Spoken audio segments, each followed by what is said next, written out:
আমি বলেছিলাম যে একদল খেয়ে গিয়েছে আরেক দল খাওয়ার জন্য রেডি হয়ে আছে।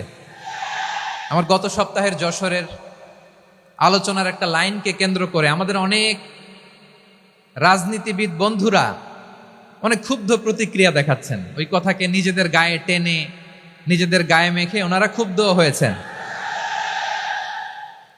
প্রিয় ভাইয়েরা, আমি বলেছিলাম যে একদল খেয়ে গিয়েছে আরেক দল খাওয়ার জন্য রেডি হয়ে আছে।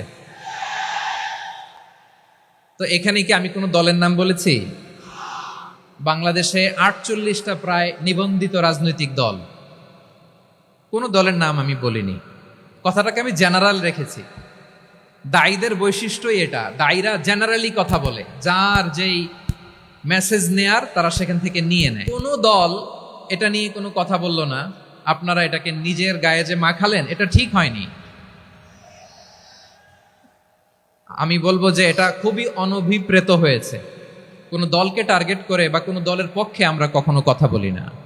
আমরা কোরআনের পক্ষে কথা বলি, ইসলামের পক্ষে কথা বলি, ঠিক কিনা বলেন? সো একটা জেনারেল কথাকে যদি আমার রাজনীতিবিদ বন্ধুরা নিজেদের গায়ে মাখেন, ক্ষুব্ধ প্রতিক্রিয়া জানান, এতে করে সাধারণ জনগণের কাছে একটা নেগেটিভ মেসেজ যাবে ওনাদের ব্যাপারে। এটা হোক আমরা চাই না। তো আমার প্রিয় রাজনীতিবিদ বন্ধুদের আমি বলবো, কথাটা ছিল ভেরি জেনারেল, এটা নিজেদের গায়ে মাখানোর কোনো দরকার নাই।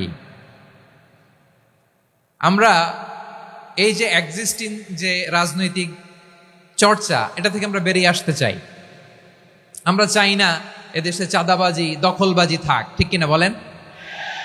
এদেশে কোনো দুর্নীতি থাক, টেন্ডারবাজি থাক, এগুলো আমরা চাই। আই হেট পলিটিক্স একটা জেনারেশন আছে, এই বেশিরভাগ জেনজি অফ সিলেট, এরা আই হেট পলিটিক্স জেনারেশন। এরা পলিটিক্সকে পছন্দ করে না। তো কেন করে না, এর দায়ভার আমাদের আছে না নাই? আছে।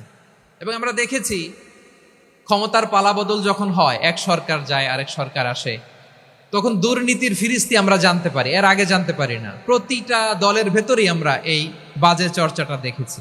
সো এখন আমাদেরকে শুধরে নেয়ার সময় এসেছে। এটা এই সুন্দর সময়, নতুন প্রভাতের বাংলাদেশ, নতুন ভোরের বাংলাদেশ, এই সময় আমরা কাদা ছোড়াছুড়ি যেন না করি।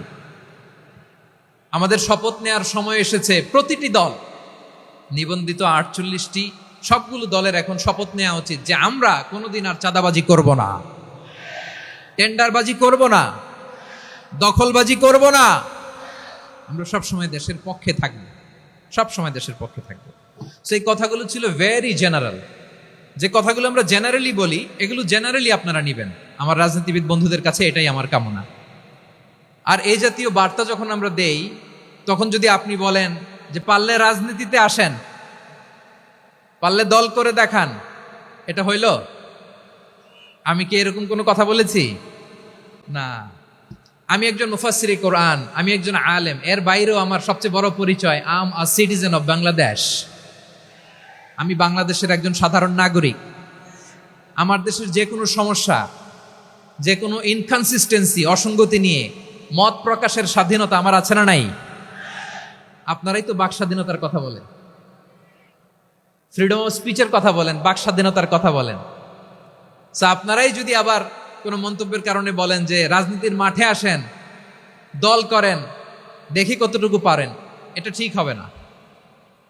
তাই প্রিয় ভাইয়ের, আসুন আমরা দল মত নির্বিশেষে কাঁধে কাঁধ মিলিয়ে সোনার বাংলাদেশ গড়ি, দুর্নীতিমুক্ত বাংলাদেশ গড়ি। যে বাংলাদেশের জন্য রক্ত দিয়েছে আবু সাইদ, যে নতুন ভোরের বাংলাদেশের জন্য রক্ত দিয়েছে মুগ্ধরা, যে নতুন বাংলাদেশের জন্য রক্ত ঝরিয়েছে 24-এর যে গণ অভ্যুত্থানের প্রত্যেকটি শহীদারা আওয়াজ করে বলেন ঠিক কিনা? আল্লাহ তাআলা আমার দেশকে তুমি নিরাপদ করো, শান্তিময় করো। আমরা যেন স্বাধীন সার্বভৌম বাংলাদেশে মাথা উঁচু করে বিশ্ব দরবারে দাঁড়াতে পারি। আল্লাহ তুমি তৌফিক দান করো।